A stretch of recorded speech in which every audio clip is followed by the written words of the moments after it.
Child marriages, ಬಾಲಕಾರ್ಮಿಕರ ಪದ್ಧತಿ ಮತ್ತೆ POCSO cases, ಇದೆಲ್ಲರ ಬಗ್ಗೆ ನಾವು ಕಾನೂನು ಸೆಕ್ಷನ್ಸ್ಗಿಂತನೂ ಅದರಿಂದ ಯಾವ ರೀತಿ ಆಗ್ತಾ ಇದೆ ನಮ್ಮಲ್ಲಿ ಅಂತ ಹೇಳಿಬಿಟ್ಟು ನಾವು ಒಂದು ಮಾಹಿತಿಯನ್ನ ತೆಗೆದುಕೊಂಡಾಗ ನಮ್ಮ ಜಿಲ್ಲೆಯಲ್ಲಿ 22ರಲ್ಲಿ 103 ಪೋಕ್ಸೋ ಕೇಸಸ್ ಆಗಿದೆ, 23ರಲ್ಲಿ 108, ಈ ವರ್ಷ 56 ಕೇಸಸ್ ಆಗಿದೆ. ಹಾಗೇನೆ ಚೈಲ್ಡ್ ಮ್ಯಾರೇಜಸ್ ಪೋಕ್ಸೋ ಕೇಸಸ್ ಬಗ್ಗೆ ಹೇಳಿದೆ. ಅದಲ್ಲದೆ ಚೈಲ್ಡ್ ಮ್ಯಾರೇಜ್ ಕೇಸಸ್ ಅಲ್ಲಿ ಟೋಟಲ್ ನಾವು 53 ಪ್ರಕರಣಗಳನ್ನ ತಡೆಗಟ್ಟಿದ್ದಾರೆ. ಅದಲ್ಲದೆ ನಮ್ಗೆ ಚೈಲ್ಡ್ ಹೆಲ್ಪ್ ಲೈನ್ ಇದೆ 1098, ಇದು ಜಿಲ್ಲೆಯ ಹೆಡ್ ಕ್ವಾರ್ಟರ್ ಅಲ್ಲಿಂದ ಕಾರ್ಯನಿರ್ವಹಣೆ ಮಾಡ್ತಾರೆ. ಅಲ್ಲಿ ಕೂಡ 181 ಕಾಲ್ಸ್ ಬಂದಿರ್ತದೆ ಬಾಲ್ಯ ವಿವಾಹದ ಬಗ್ಗೆ. ಇದು ನಾವು ತಾಲೂಕುವಾರು ನೋಡೋದಾದ್ರೆ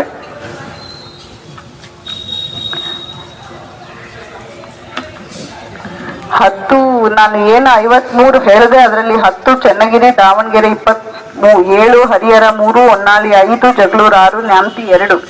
ಬಟ್ ರೀಸೆಂಟ್ ಆಗಿ ನಾವು ಒಂದು 3 ಕೇಸಸ್ ಅನ್ನ ಹೇಳಿದ್ರು ಈಗ ಸಿಒ ಅವರು ಕೂಡ. ಪೋಕ್ಸೋ ಕೇಸಸ್ ಅಂದ್ರೆ ಕಾನೂನು ಅರಿವು ಇಲ್ಲ, ಕಡಿಮೆ ಇದೆ ಅಂತ ನಮ್ಗೆ ಅನ್ನಿಸ್ತದೆ. ಅದು 2 ಹುಡುಗಿಯರ ಮೇಲೆ ಚೈಲ್ಡ್ ಮ್ಯಾರೇಜ್ ಅಂದ್ರೆ ಬಾಲ್ಯ ವಿವಾಹ ಆಗಿದ್ದಷ್ಟೇ ಅಲ್ಲ, ಅವ್ರ ಜೊತೆ ಸಂಭೋಗ ಮಾಡಿದ್ದಂತೆ ಒಬ್ಳು ಹುಡುಗಿಗೆ 3 ಜನ ರೇಪ್ ಮಾಡಿರ್ತಾರೆ. ಅದು ಒಂದು ಕೇಸ್ ಕೂಡ ಇಲ್ಲಿ ಈ ಒಂದು ಭಾಗದಲ್ಲಿ ರಿಪೋರ್ಟ್ ಆಗಿದೆ. 7 ಚೈಲ್ಡ್ ಮ್ಯಾರೇಜಸ್ ಕೂಡ ರಿಪೋರ್ಟ್ ಆಗಿರ್ತದೆ ಅಂತ ಹೇಳ್ತಾ ಇದೀವಿ. ಅದಕ್ಕೆ ಕಾನೂನು ನಮ್ಗೆ 7 ವರ್ಷದಿಂದ 20 ವರ್ಷಗಳವರೆಗೆ ಶಿಕ್ಷೆ ಕೂಡ ಇದೆ. ಇದಕ್ಕೆ ಪೋಕ್ಸೋ ಕಾಯ್ದೆ ಅಡಿಯಲ್ಲಿ 7 ವರ್ಷದಿಂದ 20 ವರ್ಷಗಳವರೆಗೆ. ಈಗ ರೀಸೆಂಟ್ ಆಗಿ ನಮ್ಮ ಹರಿಹರ ಪೊಲೀಸ್ ಠಾಣೆಯಲ್ಲೇ ಪ್ರಕರಣ ಆಗಿದ್ದಕ್ಕೆ ಈಗ ನಮ್ಗೆ 20 ವರ್ಷ ಕನ್ವಿಕ್ಷನ್ ಕೂಡ ಆಗಿದೆ. ಒಬ್ಬ ಪೂಜಾರಿ ಒಬ್ಬ ಹೆಣ್ಮಗುಗೆ ಬಿಲೋ 18 ವರ್ಷ ಇರುವಂತಹ ಮಗುವಿಗೆ ಲೈಂಗಿಕ ದೌರ್ಜನ್ಯ ಮಾಡಿರ್ತಾರೆ. ಅದ್ರ ಸಂಬಂಧ ಅವ್ರಿಗೆ 20 ವರ್ಷ ಶಿಕ್ಷೆ ಕೂಡ ಆಗಿದೆ.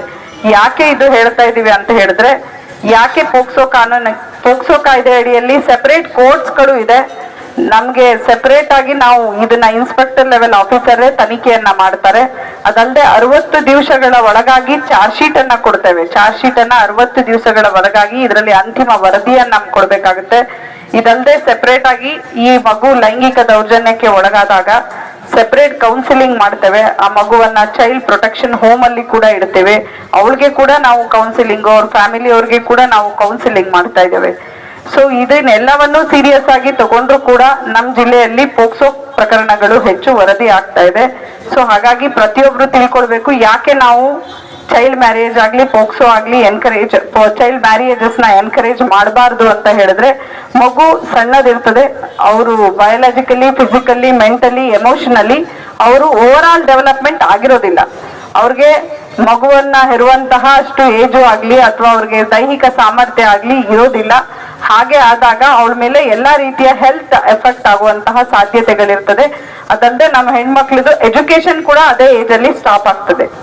ಸೊ ಹಾಗಾಗಿ ಇದುವರೆಗೂ ನಾವ್ ಏನೇನ್ ಹೇಳಿದ್ವಿ, ಭ್ರೂಣ ಹತ್ಯೆ ಆಗಿರ್ಬೋದು, ಭ್ರೂಣದಲ್ಲೇ ಇದ್ದಾಗ ಮಗು ಯಾವುದು ಅಂತ ತಿಳ್ಕೊಳ್ಳೋದಾಗಿರಬಹುದು, ಅದಕ್ಕೆ ಅಬಾರ್ಷನ್ ಮಾಡಿಸೋದಾಗಿರ್ಬಹುದು, ಇದೆಲ್ಲ ಯಾಕಾಗ್ತಾ ಇದೆ ಅಂದ್ರೆ ಬಿಕಾಸ್ ಆಫ್ ದ ಡಿಸ್ಪ್ಯಾರಿಟಿ. ಅಂದ್ರೆ ನಾವು ಹೆಣ್ಮಗು ಅಥವಾ ಗಂಡ್ ಮಗು ಬೇಕು ಅನ್ನೋದ್ರ ಸಂಬಂಧ. ಬಟ್ ನಾನು ಎಲ್ಲಾ ಫ್ಯಾಮಿಲಿಯಲ್ಲೂ ಒಂದು ಪ್ರೌಡ್ ಆಗಿ ಹೇಳಲಿಕ್ಕೆ ಇಷ್ಟಪಡ್ತೇನೆ, ನಾನು ಎಲ್ಲಾ ಕಡೆ ನೋಡಿದ್ದೇನೆ. ಈ ಎಕ್ಸಾಂಪಲ್ ಕೂಡ ನಾನು ಎಲ್ಲಾ ಕಡೆ ಕೊಡ್ತಾ ಇರ್ತೇನೆ. ಏನಂತ ಹೇಳಿದ್ರೆ, ಎಷ್ಟೊಂದು ಫ್ಯಾಮಿಲಿಯಲ್ಲಿ ಸಿಂಗಲ್ ಪೇರೆಂಟ್ ಇರ್ತಾರೆ, ಐದರ್ ತಾಯಿ ಇರ್ಬೋದು ಅಥವಾ ತಂದೆ ಇರ್ಬೋದು. ಬಟ್ ತಾಯಿ ಇರುವಂತಹ ಮನೆಯಲ್ಲಿ ಮಗಳು ಅಥವಾ ಮಗ ಆಗಿರ್ಬೋದು, ಅವರು ಡೆವಲಪ್ ಆಗಕ್ಕೆ ಐ ವಿಲ್ ಚಾಲೆಂಜ್ ಇಟ್. ಅವ್ರು ಯಾವ ತರ ಎಮೋಷನಲಿ, ಮೆಂಟಲಿ ಡೆವಲಪ್ ಮಾಡ್ತಾರೆ ಅಂತ ಹೇಳಿದ್ರೆ ಅದು ತಂದೆಯಿಂದ ಸಾಧ್ಯ ಇಲ್ಲ. ಸೊ ಹಾಗಾಗಿ ಸ್ಟಿಲ್ ವಿ ಶುಡ್ ಫೀಲ್, ಮಹಿಳೆ ಇಲ್ಲದೆ ಯಾವುದೇ ರೀತಿಯಾದ ಮನೆ ಆಗ್ಲಿ ಸಂಸಾರ ಆಗ್ಲಿ ನಡೆಸ್ಲಿಕ್ಕೆ ಸಾಧ್ಯ ಆಗೋದಿಲ್ಲ. ಹಾಗಾಗಿ ನಾವು ಇನ್ ಮುಂದೆ ಆದ್ರೂ ಇಷ್ಟೊಂದು ಎಜುಕೇಶನ್ ಪಡ್ಕೊಳ್ತಾ ಇದ್ದೇವೆ. ಗಂಡು ಮಗು ಆಗ್ಬೇಕಪ್ಪ ಅಥವಾ ಇದೇ ತರ ಇರ್ಬೇಕಪ್ಪ ಅನ್ನೋದಕ್ಕಿಂತ ಪ್ರಾಕೃತಿಕವಾಗಿ ನಮ್ಗೆ ಏನ್ ಬರ್ತದೆ ಅದನ್ನ ಒಪ್ಕೊಳ್ಬೇಕು. ಹೆಣ್ಮಕ್ಳಿಗೂ ಕೂಡ ನೀವು ಸಪೋರ್ಟ್ ಮಾಡಿ ಅವ್ರಿಗೆ ಒಳ್ಳೆ ಶಿಕ್ಷಣ ಕೊಟ್ರೆ ಅವರು ನಿಮ್ಗೆ ಒಂದು ಒಳ್ಳೆ ಆಸ್ತಿ ಆಗ್ತಾರೆ. ಈಗ ನೀವು ನೋಡ್ತಾ ಇದ್ದೀರಿ, ಹೆಣ್ಮಕ್ಳು ಸಾಧನೆ ಮಾಡದೇ ಇರೋ ಕ್ಷೇತ್ರಗಳೇ ಇಲ್ಲ. ಸೊ ಹಾಗಾಗಿ ನೀವು ಹೆಚ್ಚು ಹೆಚ್ಚು ಹೆಣ್ಮಕ್ಳಿಗೆ ಪ್ರೋತ್ಸಾಹ ಮಾಡಿದ್ರೆ ಮುಂದೊಂದು ದಿವಸ ಅವರು ಸಾಧನೆ ಆಗಿ ನಿಮ್ಮನ್ನ ಜಾಸ್ತಿ ಚೆನ್ನಾಗಿ ಹೆಣ್ಮಕ್ಳು ನೋಡ್ಕೊಡೋಷ್ಟು ಎಲ್ಲರಿಂದ ನಾನು ಕೇಳಿರುವಂತಹ ಅಭಿಪ್ರಾಯ, ತಂದೆ ತಾಯಿಗಳು ಕೂಡ these days they are considering girls as N asset ಅಂತ. ಆತರ ಇನ್ನು ಮುಂದೆ ಕೂಡ ಆಗ್ಬೇಕು. ಸ್ವಲ್ಪ ನಿಮ್ಮ ಭಾವನೆಗಳು ಬದಲಾಗ್ಬೇಕು. ಅಂಟಿಲ್ ಅನ್ಲೆಸ್ ನಾವು ಈ ಗ್ರಾಮ ಮಟ್ಟದಲ್ಲಿ ಅಥವಾ ನಮ್ಮಲ್ಲಿ ಬದಲಾವಣೆಗಳು, ನಮ್ಮ ಥಿಂಕಿಂಗ್ ಅಲ್ಲಿ ಸಂಬಂಧಪಟ್ಟ ಪ್ರಾಧಿಕಾರಿಗಳಿಗೆ ಹೇಳಿಲ್ಲ ಅಂತ ಹೇಳಿದ್ರೆ ಅವ್ರಿಗೂ ಕೂಡ ಶಿಕ್ಷಾರ್ಹರಾಗ್ತಾರೆ. ಅವ್ರಿಗೂ ಕೂಡ ನಾವು ಈ ಕೇಸ್ನಲ್ಲಿ ಅಕ್ಯೂಸ್ಡ್ ಮಾಡಬಹುದು. ಆ ಕಾಲೇಜ್ ಪ್ರಿನ್ಸಿಪಲ್ ಆಗಿರ್ಬೋದು, ಆ ಸ್ಕೂಲ್ದು ಟೀಚರ್ಸ್ ಆಗಿರ್ಬೋದು, ಅಥವಾ ಹೆಡ್ ಮಾಸ್ಟರ್ ಆಗಿರ್ಬೋದು, ಯಾರೇ ಆಗಿರ್ಬೋದು.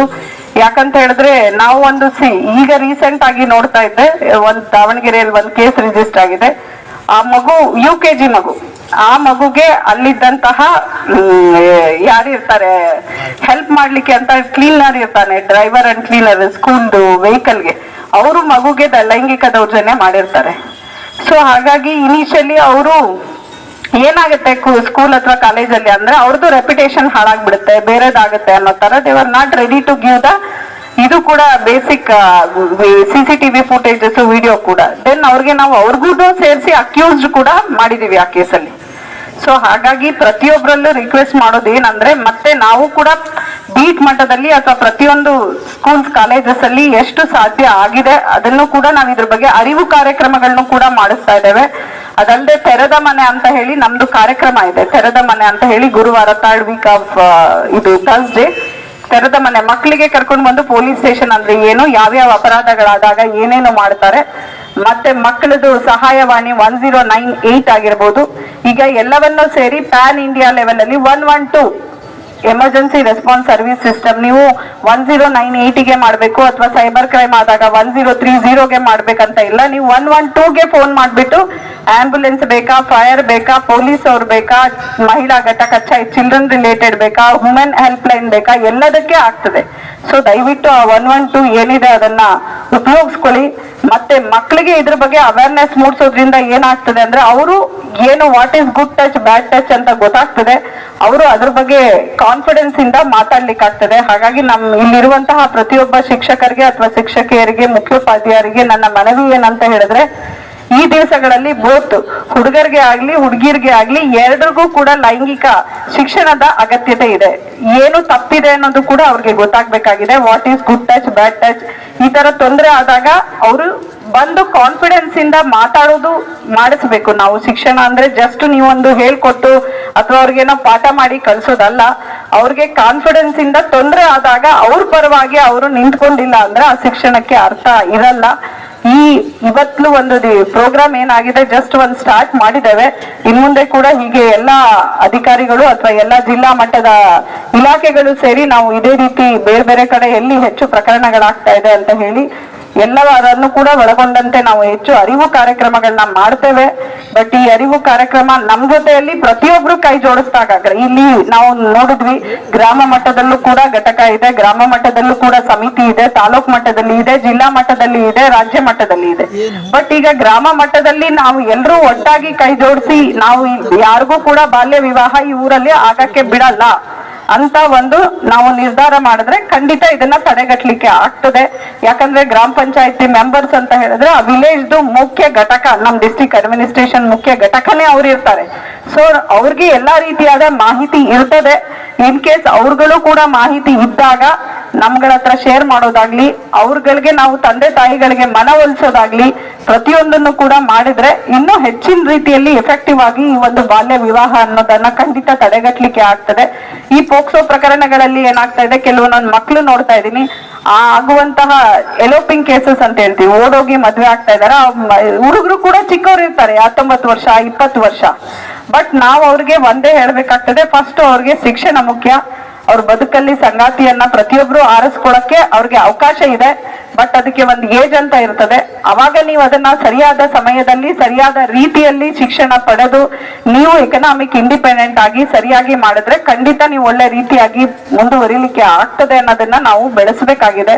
ಸೊ ಹಾಗಾಗಿ ನಮ್ಮ ಮಕ್ಕಳನ್ನ ಹೆಚ್ಚು ಹೆಚ್ಚು ಆತ್ಮವಿಶ್ವಾಸ ಮೂಡಿಸಿ ಶಿಕ್ಷಣದಲ್ಲಿ ಅವರು ಕೂಡ ಮುಂದೆ ಒಳ್ಳೆ ನಾಯಕತ್ವ ಗುಣಗಳನ್ನ ಬೆಳೆಸ್ಕೊಳ್ಳೋ ರೀತಿಯಲ್ಲಿ ಕೂಡ ಸ್ವಲ್ಪ ನಮ್ಮ ಶಿಕ್ಷಣ ಆಗ್ಬೇಕು ಅವರಿಗೆ. ಬಿಕಾಸ್ ನಾನು ನೋಡ್ತಾ ಇದ್ದೆ, ಈಗ ಇಲ್ಲಿಗೆ ಬಂದಾಗ ನಮ್ ಜೊತೆ ಕಾನ್ಫಿಡೆನ್ಸ್ ಆಗಿ ಕೊಡೋದು, ಮಾತಾಡೋದು, ಶೇಕ್ ಹ್ಯಾಂಡ್ ಮಾಡೋದು ಪ್ರತಿಯೊಂದರಲ್ಲೂ ಗೊತ್ತಾಗ್ತದೆ. ಸೊ ಅದು ಎಲ್ಲವನ್ನ ಮೂಡಿಸಿ ಅಟ್ ದ ಸೇಮ್ ಟೈಮ್ ಪ್ರತಿನಿತ್ಯ ನೀವು ಕೂಡ ಇದ್ರ ಬಗ್ಗೆ ಏನೇನ್ ಆಗ್ತಾ ಇದೆ ನಮ್ಮ ಆಗು ಹೋಗುಗಳ ಸುತ್ತಮುತ್ತಲ, ನಮ್ಗೆ ಏನ್ ಸಮಸ್ಯೆಗಳಾಗ್ತಾ ಇದೆ, ಅದಕ್ಕೆ ಯಾವ ರೀತಿ ಕಾನೂನಿನಲ್ಲಿ ಸೊಲ್ಯೂಷನ್ಸ್ ಇದೆ, ಏನ್ ಸಮಸ್ಯೆ ಆದಾಗ ಯಾರಿಗೆ ಅಪ್ರೋಚ್ ಮಾಡ್ಬೇಕು, ಅದ್ ಪ್ರತಿಯೊಬ್ಬರಿಗೂ ಗೊತ್ತಿದ್ರೆ ಖಂಡಿತ ನಾವ್ ಇನ್ನೂ ಹೆಚ್ಚಿನ ರೀತಿಯಲ್ಲಿ ನಮ್ ದಾವಣಗೆರೆ ಜಿಲ್ಲೆ